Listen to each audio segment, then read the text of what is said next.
Hola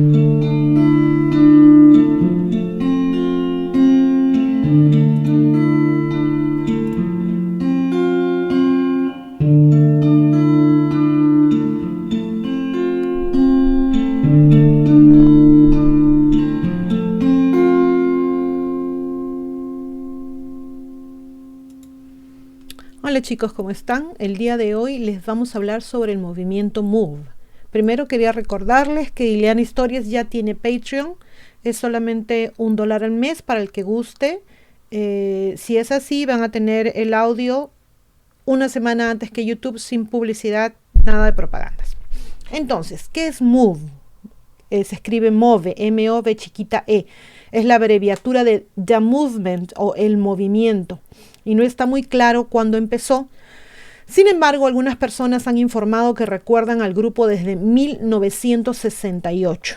Su fundador y líder fue John Africa, cuyo nombre de nacimiento es Vincent Lephart, creo que así se pronuncia, que era un hacelo todo, ¿no? De una cooperativa de viviendas en la 33 y Powelton en Powelton Village. Era nativo del oeste de Filadelfia y veterano de la Guerra de Corea, cuya ideología combinaba ideas revolucionarias negras con derechos ambientales y de los animales, así como un movimiento de regreso a la naturaleza. Entonces vamos a ir avanzando por años. 1972. Se cree que Move fue fundado en este año y que originalmente se llamó Movimiento Cristiano por la Vida. John Africa y su grupo abogaron por una forma radical de política verde y el regreso a una sociedad de cazadores-recolectores, mientras que manifestaban su oposición a la ciencia, la medicina y la tecnología. Como lo había hecho el mismo John Africa, sus devotos también cambiaron sus apellidos a África para mostrarle reverencia justamente a la que consideraban su continente madre. Donald Glassy era un estudiante graduado de Penn, la universidad, que tenía fuertes creencias sobre los derechos sociales de los pobres. Después de conocer a África, aparentemente transcribió 800 páginas de las ideas de África en un documento que se convirtió en las pautas y la columna vertebral de lo que representaba Move, incluido todo lo que es antinatural, entre comillas, y creado por el hombre, según el libro de The Move, Crisis en Filadelfia, Grupos Extremistas y Resolución de Conflictos. Move quería evitar que el sistema del hombre se impusiera a la vida y enseñó que las creencias hechas por el hombre dañaban el agua, el aire, la comida, el suelo y prácticamente la vida de todos. Move comenzó cuando los amigos y la familia de África se sentaban con él y estudiaban ese documento de 800 páginas denominado La Guía. Y pronto el grupo creció para incluir a un ex Pantera Negra, estudiantes universitarios, ex prostitutas, empresarios y enfermeras. Y aunque el grupo era predominantemente negro, aceptaba miembros de todas las razas.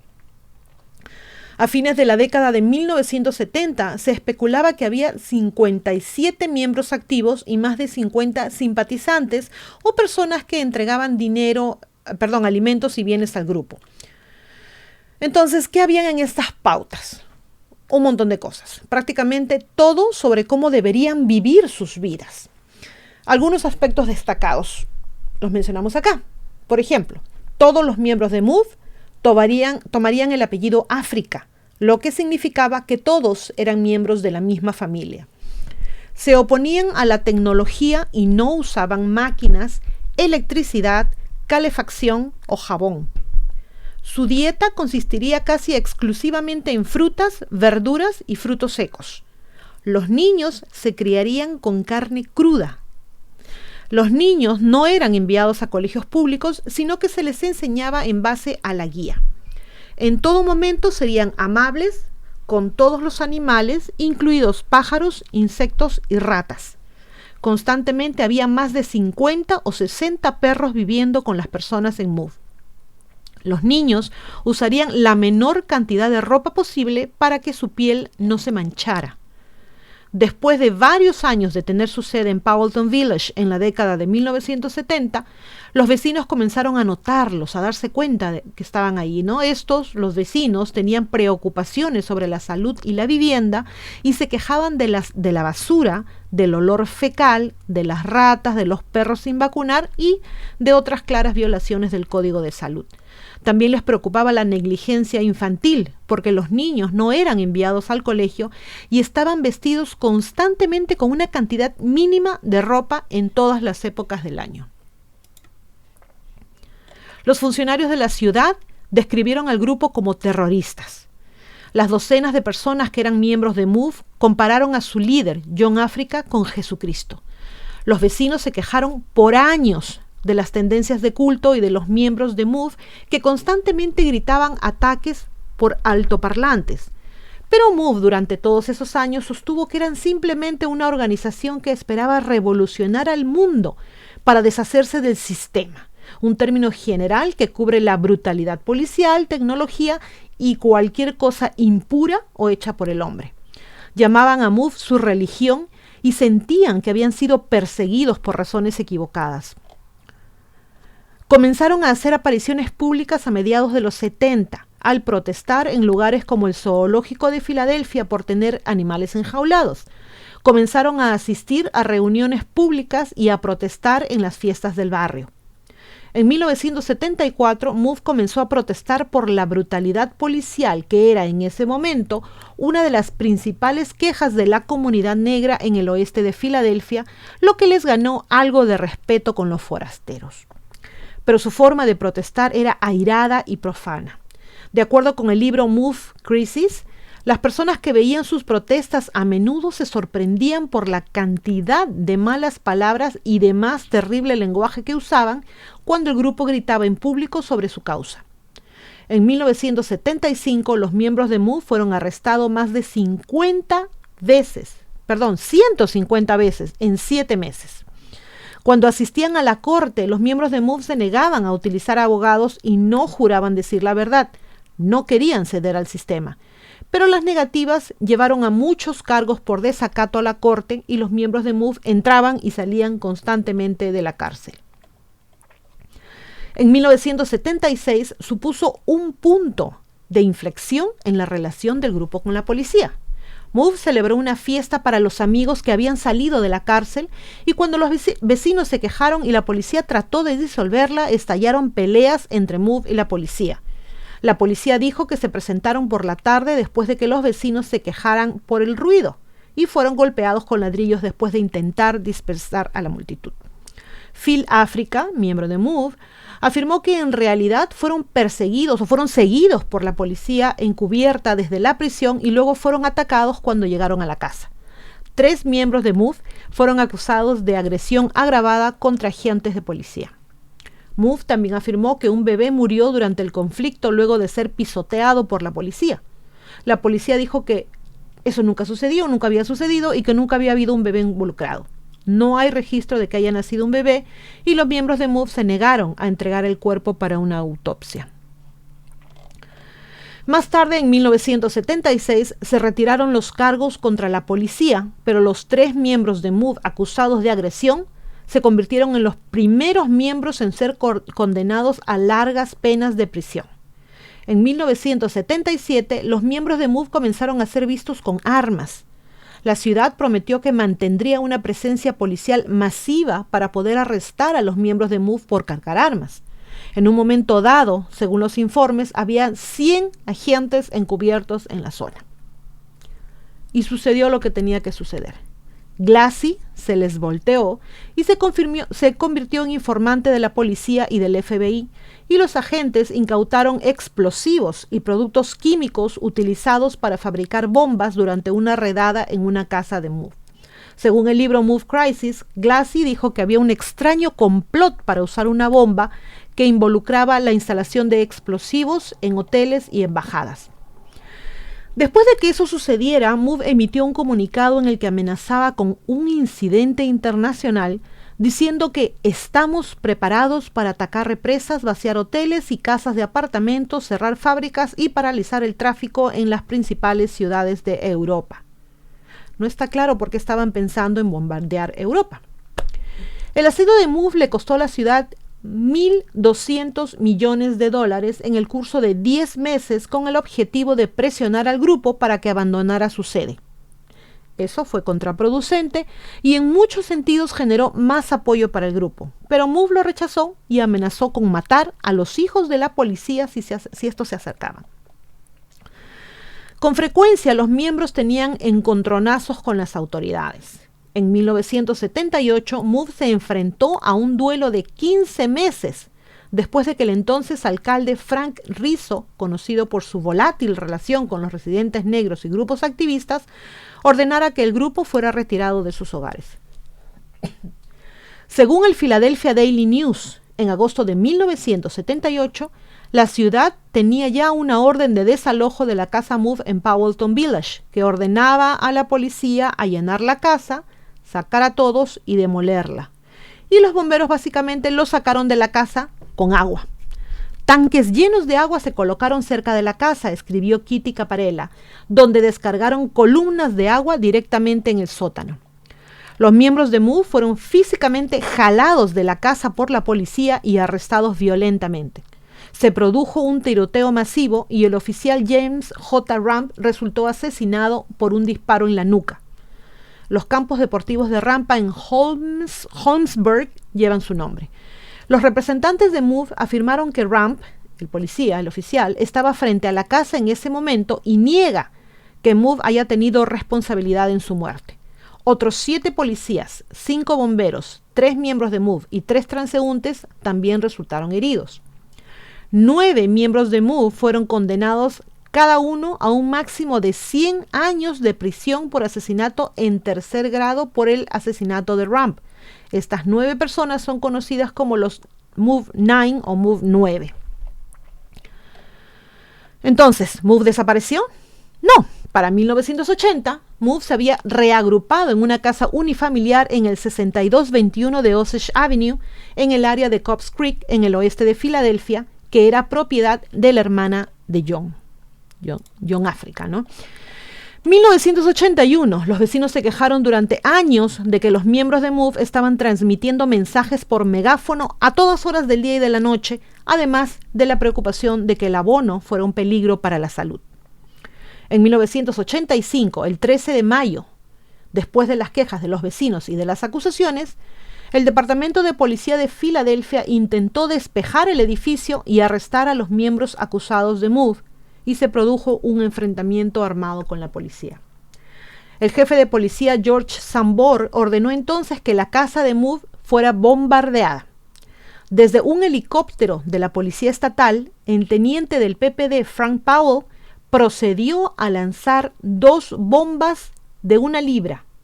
Las explosiones resultantes iniciaron un incendio masivo que finalmente destruyó aproximadamente 65 casas cercanas.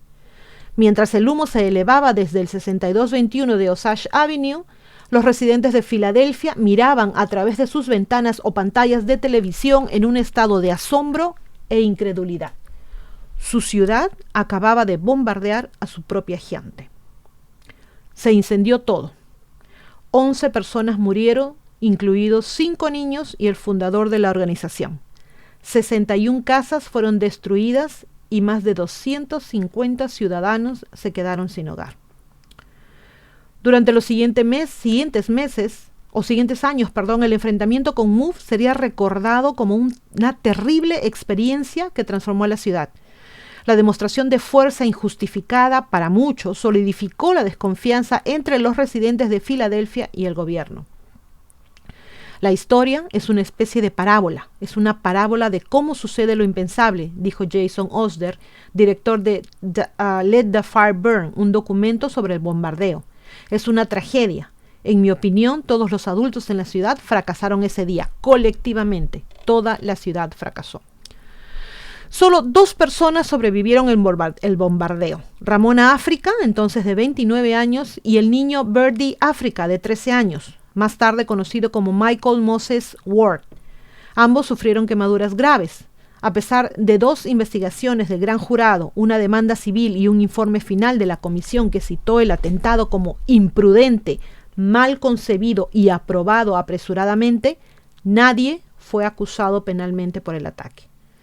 La sobreviviente Ramona Africa inmediatamente pasó a cumplir 7 años de prisión por cargos de disturbios y conspiración por órdenes de arresto antes del atentado. Los 6 adultos que murieron en el incendio fueron John Africa, el fundador de Move, llamado Vincent Lephart, Frank Africa, Teresa Africa, Conrad Africa, Rhonda Africa, madre de Birdie, el único niño que escapó del fuego, y Raymond Africa. Los 5 niños que murieron en el incendio fueron Tree, Neta, hermana de Tree, Delisha, el pequeño Phil, y Tomasa. El comisionado de policía Gregor J. Zambor, quien dirigió el bombardeo aéreo, renunció en noviembre de 1985. En 1986, el alcalde W. Wilson Goode nombró una comisión de investigación llamada Comisión Move, que emitió su informe el 6 de marzo. El informe denunció las acciones del gobierno de la ciudad, afirmando que arrojar una bomba sobre una casa unifamiliar ocupada era inconcebible. Nadie del gobierno de la ciudad fue acusado penalmente. Los vecinos volvieron a realizar construcciones de mala calidad en ese año, en 1986, y a principios de la década del 2000, la ciudad compró 2/3 del vecindario. Hoy las casas están en gran parte vacías. El bombardeo, ahora considerado una de las peores tragedias en la historia de Filadelfia, sigue vivo en la memoria de los residentes de la ciudad. Unos años más tarde, el asedio que sucedió en Waco entre las fuerzas del orden y una secta religiosa en Texas quedaría marcado en la conciencia del país. El atentado a Move permanece en gran parte olvidado a nivel nacional. Un gran jurado en 1988 absolvió al alcalde W. Wilson Goode y a otros altos funcionarios de la ciudad de responsabilidad penal por la muerte y destrucción resultantes de la operación. En un artículo de opinión publicado por The Guardian, Goode pidió a la ciudad que emitiera una disculpa formal por el ataque. «Pido disculpas y animo a otros a hacer lo mismo», escribió Goode. «Seremos una ciudad mejor por eso». En 1996, un jurado federal ordenó a la ciudad pagar un juicio civil de $1.500 millones a la sobreviviente Ramona Africa y a los familiares de 2 personas que murieron en el atentado. En el año 2000, después de que la Autoridad de Reurbanización de Filadelfia construyera 9 casas, se supo que faltaban muchas. La ciudad compró la parte de 36 familias y ahí quedó todo. Se necesitaron 16 años para que se emitiera una nueva RFP, ¿no? Reurbanización de Filadelfia, que fue ganada por los desarrolladores AJR Endeavors. En el año 2018 comenzaron a mostrar las viviendas terminadas, un proyecto llamado Osage Pine, y ahora se vende cada casa por alrededor de $250,000. A medida que se acercaba el 35 aniversario del bombardeo, esto fue en el 2020, se realizaban esfuerzos para aumentar la conciencia pública sobre tal atrocidad. Fue una de las raras ocasiones en la historia de Estados Unidos en que civiles estadounidenses fueron atacados en suelo nacional con bombardeos aéreos. Otro fue el lanzamiento de dinamita sobre hogares afroamericanos en Tulsa, Oklahoma, en los sangrientos disturbios raciales de 1921. Por el lado de Move, las discusiones han sido lideradas por Mike Africa Jr., quien tiene un lugar especial en la familia Move porque nació en prisión. Su madre Debbie lo dio a luz poco después de ser arrestada junto con su padre Mike Africa Sr. en la redada previa de 1978. Sus padres cumplieron 40 años de prisión por la muerte a tiros del oficial de policía James Ramp, aunque recordemos que siempre lo negaron. Mike Africa Jr. dijo que sus muchas reuniones cara a cara con Goode durante las conversaciones secretas fueron lo más difícil que he tenido que hacer. Su tío abuelo John Africa, fundador de Move, y su primo Frank Africa murieron en el incendio de 1985. Wilson Goode para mí siempre ha sido el cuco, dijo Mike Africa Jr. Después de algunas reuniones con él, salí literalmente vomitando. Es el rostro de la bomba que mató a mi familia. El hombre que dijo después de que la bomba fuera lanzada que si tenía que hacerlo, lo haría de nuevo. Así que sentarse en una habitación con él, incluso décadas después, fue desgarrador. Mike Africa Jr. dijo que no le gustaba la frase reconciliación, prefiriendo justicia restaurativa. La demanda inicial de MOVE era que los 7 miembros restantes de MOVE 9, que habían sido encarcelados después del asedio de 1978, fueran liberados, una ambición cumplida en febrero.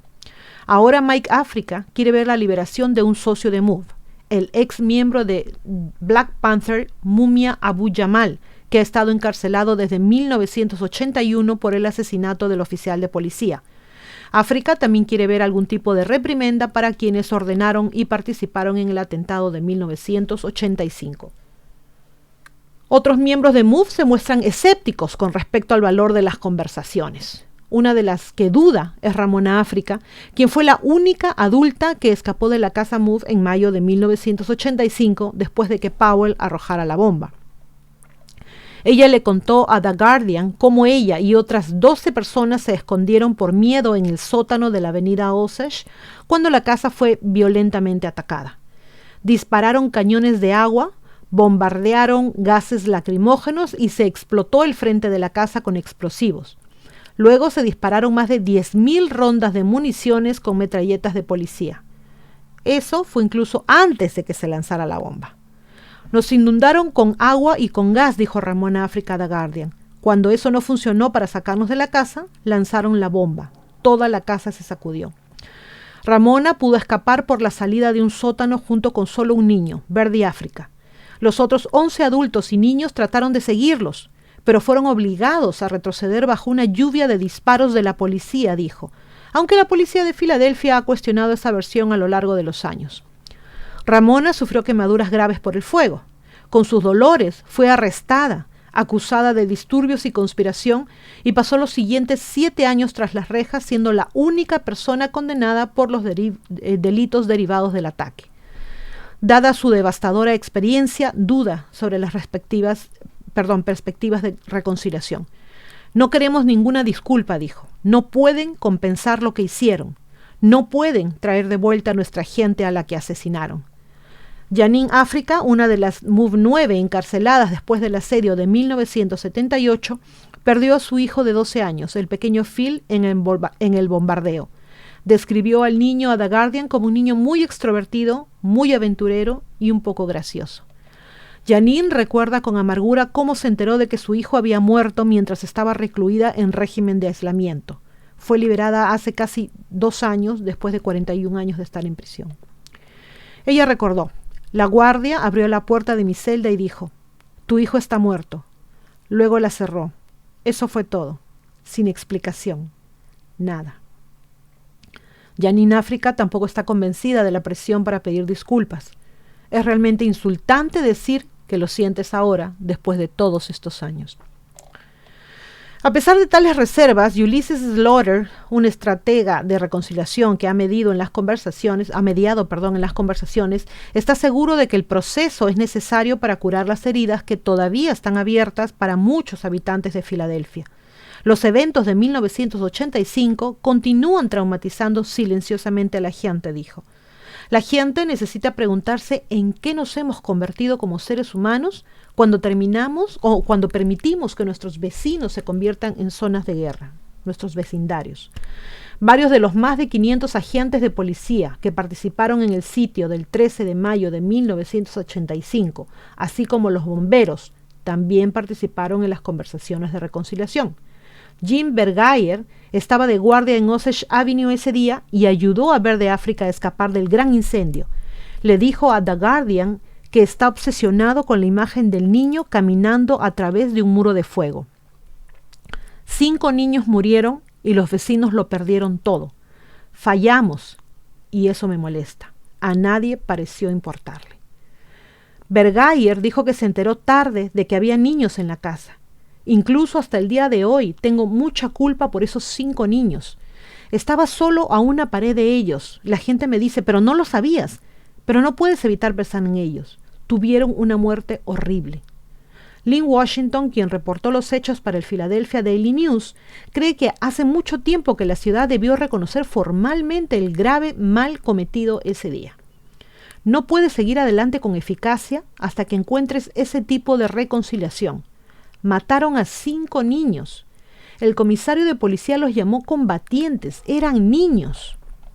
Jamie Gauthier, concejal de la ciudad que hoy representa el área de Osage Avenue, es una de las varias funcionarias electas actuales que respaldan una disculpa. Ella le dijo a The Guardian: hasta el día de hoy, esto representa uno de los actos más atroces realizados por el gobierno de una ciudad contra su propia gente. No solo en Filadelfia, sino en todo el país. Paradójicamente, la única persona con la que habló The Guardian, que dijo que no había tenido que luchar con el trauma durante los últimos 35 años, es el hombre que lanzó la bomba. Lo que hicimos ese día nunca me ha molestado, dijo. Subí en ese helicóptero con las verdaderas intenciones de sacar a esas personas ilesas. No sucedió de esa manera, pero no fue culpa nuestra. Puedo vivir con ello. El municipio de Filadelfia se disculpó formalmente en noviembre del 2020 por la decisión de 1985 de lanzar una bomba de manera improvisada sobre un conjunto de casas ocupadas por el grupo separatista MOVE, una acción desesperada que resultó en un incendio que mató a 11 personas y destruyó 61 viviendas. La resolución marcó la primera vez que la ciudad se disculpaba formalmente por el hecho. La medida, que también pidió un día de conmemoración al año, el 13 de mayo, el aniversario del atentado, fue patrocinada por Jamie Gauthier, la concejal de la ciudad que creció cerca del vecindario del oeste de Filadelfia donde ocurrió el atentado. La señora Gauthier recordó haber visto las secuelas del bombardeo en la televisión cuando era niña y dijo que el vecindario recién ahora estaba comenzando a recuperarse por completo de la devastación. Ha habido divisiones en nuestra ciudad entre la policía y la comunidad por décadas. Y creo que si hubiéramos hecho un verdadero trabajo de reconocer lo que sucedió con MOVE y con otros actos de violencia policial y realmente hubiéramos trabajado no solo en el reconocimiento, sino construyendo mejores relaciones y trabajando por la reconciliación, no nos encontraríamos en el lugar en el que estamos ahora, dijo en una entrevista. Siempre me llamó la atención que hiciéramos eso, que nuestra ciudad lo hiciera y que nunca nadie fuera responsabilizado, agregó. Pensé que era inconcebible. La señora Gauthier comenzó a circular un proyecto de resolución antes del aniversario del 13 de mayo del ataque a MOVE, pero el esfuerzo se estancó y luego se retrasó debido a las restricciones del coronavirus. Ramona África, la adulta sobreviviente, sigue siendo portavoz de MOVE. El niño llamado Birdie África, que tenía 13 años cuando la casa fue bombardeada, se convirtió en el testigo principal durante las declaraciones de la comisión que estaba tratando de averiguar lo que sucedió en mayo de 1985. El nombre de Birdie se cambió a Michael Ward y fue el tema de una foto icónica que capturó la esencia de MOVE. Estaba desnudo, viajando en un autobús lejos de la escena con marcas de quemaduras en los brazos. Lamentablemente, Ward murió de intoxicación aguda por alcohol en el 2013 mientras estaba de vacaciones con su familia. En enero del 2020 fue liberado de prisión Delbert Orr África, miembro del grupo MOVE 9, quien estuvo preso por 42 años por un crimen que dice no haber cometido, el asesinato de James Ramp. Por el hecho fueron encarcelados 5 hombres y 4 mujeres. Algunos murieron en prisión. Merle África murió ahí en 1998. Phil África murió tras las rejas en el 2015 y no se ofreció ninguna causa oficial de su muerte. En junio del 2018, Debbie África se convirtió en la primer miembro de MOVE en obtener libertad condicional. En octubre de ese mismo año, su esposo Michael Davis África también fue puesto en libertad condicional. Solo Chuck África continuó en prisión.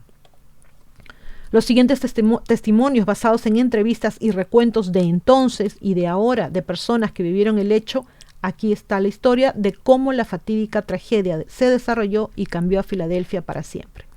Vamos a mencionar algunos. Aken Wilson, entonces vecino de MOVE. La policía evacuó nuestra calle la noche anterior. Muchas familias fueron a refugios u hoteles. Mi papá nos llevó a un condominio que comenzó a alquilar esa semana porque ya estaba cansado de la situación. Cogimos algunas cosas para pasar la noche y dejamos todo lo demás en la casa. Vimos el atentado en la televisión en el condominio. Nuestra casa comenzó a arder en llamas. Salí al balcón y pude ver el humo que se elevaba desde el otro lado de la ciudad. Luego, en 1986, se dio un giro de 180 grados. Todos los vecinos estábamos emocionados de volver a nuestras casas y regresar a la nueva normalidad. Hubo muchas personas desplazadas en esa época. La gente regresó con esperanza. Tomaron la tragedia y aprendieron de ella. Albert Revel, entonces sargento de policía de Filadelfia, y en su testimonio dijo: el plan táctico, tal como lo entendí, era sacar a la gente de Move, a toda la gente de las casas de forma segura, provocando distracción en el techo, ingresando los equipos de inserción a ambos lados de las propiedades y para entonces inducir una cantidad de gas CS en suficiente concentración como para hacer que esas personas salieran de la casa. Andrea Walls, escritora y residente del barrio. Esa mañana hubo un anuncio que hizo el comisario de policía por un megáfono. Nunca lo olvidaré. ¿Cómo pudieron decidir disparar 10,000 rondas de municiones en un edificio con mujeres y niños? Fue absolutamente una locura. El edificio estaba en llamas, los bomberos en el lugar y todos estuvieron de acuerdo en no apagar el fuego y permitir que 60 casas se quemaran. ¿Cómo pudo suceder eso? ¿Cómo nadie pudo decir, espera, algo no está bien? Están cumpliendo órdenes de detención por delitos menores y aquí es donde terminamos al final del día. ¿Qué significa eso? Por años he intentado comprender y llegué a la conclusión de que hemos estado absorbiendo toda esa retórica antinegro, todas esas imágenes antinegras, toda nuestra vida. Todos estamos absorbiendo una expectativa de que la vida negra y los cuerpos negros tienen muy poco valor. Angie Lofton, residente del barrio. Fui a trabajar y prendí las noticias. Vi nubes de gas lacrimógeno y comenzaron los disparos. Fue un fuego rápido. No lo podía creer. Había escuchado que se suponía que los niños de Move serían llevados por las autoridades a Cobbs Creek Parkway antes de que ocurriera cualquier acción. Fue horrible saber que todavía estaban en la casa. En la parte trasera de nuestra casa, los niños que jugaban en sus patios gritaban porque se estaban quemando por la ceniza que caía. La pregunta de todos en ese momento era ¿por qué no estaban apagando el fuego? Solo iban a dejar que el fuego ardiera. Más tarde nos enteraríamos de que el comisionado de policía y el comisionado de bomberos acordaron usarlo como un plan táctico. El fuego comenzó a extenderse a solo 2 cuadras de donde vivíamos. Me quedé despierta esa noche rezando para que no se extendiera hacia nosotros. Nunca había visto algo así. Había visto la cobertura de la guerra de Vietnam en la televisión, pero nunca mi vecindario en llamas. Cuando regué las plantas el día después del bombardeo, tenían agujeros quemados. Arnett Woodard, residente y dueño de una tienda en el vecindario. Estábamos jugando baloncesto en un centro recreativo de la zona cuando estalló la explosión. Sacudió el suelo. Debemos reconstruir y recordar ese día. Debemos recordar a los niños que murieron, las vidas que se perdieron. Es un ojo morado en la ciudad que no podemos dejar que olviden. Debbie África, miembro de Move 9, liberada de la prisión en el 2018. Una guardia de la prisión vino a nuestras celdas y le dijo a Janine, Janet y Sue: acaban de bombardear su casa y sus hijos están muertos. No la culpo porque era su trabajo decírnoslo, pero no lo podíamos creer. Fue simplemente horrible e increíble. Diane J., residente del vecindario. Ese día fui a pasar el rato a la casa de los suegros de mi amiga. Era un hermoso día, un hermoso vecindario. Estaban fuera de la ciudad y fuimos a cuidar al perro. Llegamos temprano y no llevábamos mucho tiempo en la casa. La policía tocó la puerta y nos dijo que todos teníamos que salir. Afuera había un enjambre de policías. No teníamos idea de lo que estaba pasando. Nos dijeron que era una investigación de la gente de Move en la cuadra y que podríamos regresar más tarde. Así que cogimos al perro y nos marchamos. Fuimos a la casa de mi amiga y ese mismo día vimos el atentado en las noticias. Quedamos devastadas. Estaba enojada, desconsolada. Era una casa hermosa. Eran viajeros. Tenían cosas que no tenían precio y lo perdieron todo. Todo. No supe hasta más tarde que todavía había gente en la casa Move. No supe que el esposo de mi amiga, que era miembro de Move, murió en ese incendio. La gente se mudó de la comunidad porque era más fácil, pero los recuerdos siempre estarán allí. Frank Powell, teniente retirado de la policía de Filadelfia, conocido por arrojar la bomba, dijo en una entrevista en 1985 con el Philadelphia Inquirer: el búnker no fue destruido. Había un agujero en el techo. Un agujero en forma de pelota de fútbol de aproximadamente 1 pie de ancho por 2 de largo. Miré hacia abajo por el agujero. No había fuego ni humo. Aproximadamente 15-20 minutos después comencé a recibir información del puesto de vigilancia de que había un incendio. Gerald Renfro, residente de la cuadra, en una entrevista del 2019 con Y, dijo: mi esperanza es que sea una vez más una hermosa comunidad y tal vez una vez más podamos ser una extensa familia. Conoceremos a nuestros vecinos y ellos nos conocerán a nosotros. Gregory Sanborn, entonces comisionado de la policía de Filadelfia, en su testimonio dijo: con el megáfono leí el mensaje. Yo había recomendado que la mejor manera era usar un explosivo de entrada para hacer un agujero en el techo e introducir gas a través de él y también desalojar el búnker.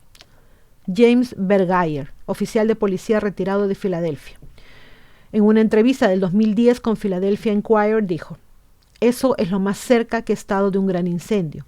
El calor hacía estallar el cristal. No podías escuchar si había disparos o no. Escuchamos por la radio que iban a salir.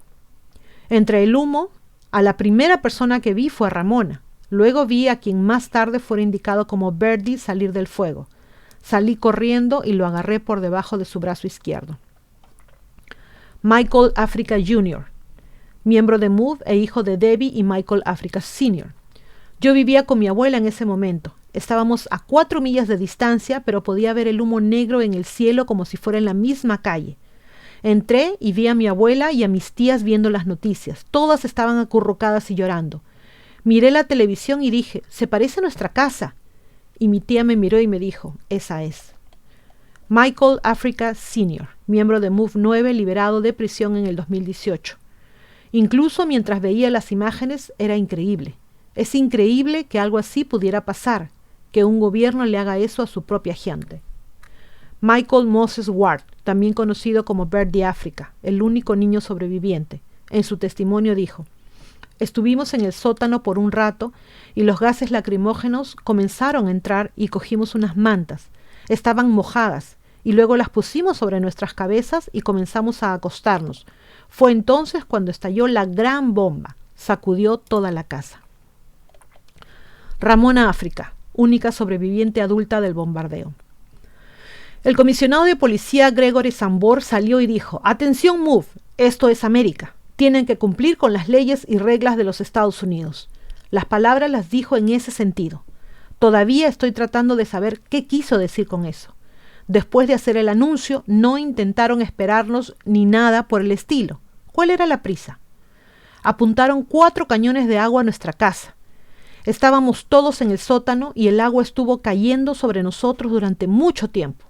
Eso sí, eso fue cuando no había nada de fuego. Sentimos que la casa se sacudía, pero no se nos había ocurrido que habían arrojado una bomba. Rápidamente vimos más y más humo. Al principio pensamos que era gas lacrimógeno, pero luego se hizo más espeso. Comenzó a hacer calor. La casa estaba en llamas. Inmediatamente tratamos de sacar a nuestros niños, a nuestros animales y a nosotros mismos del edificio en llamas. Gritábamos: ¡vamos a salir! La policía inmediatamente comenzó a disparar tratando de evitar que alguien saliera de la casa. Nos obligaron a retroceder al menos 2 veces. Ron Archer, vecino residente de la cuadra. Había helicópteros por todas partes. Estaba parado en la esquina y me subí al buzón para poder ver mejor. Vi caer una bomba, entonces sentí como si alguien me hubiera empujado. La puñalada al corazón fue cuando ocurrió la compra del terreno, cuando los ancianos se fueron. Quiero decir que el 90% de esa gente lo soportó. Era una comunidad muy unida. William Brown III, presidente de la Comisión de Investigación Especial MOVE. Estaba claro que la gente de MOVE no tenía armas automáticas.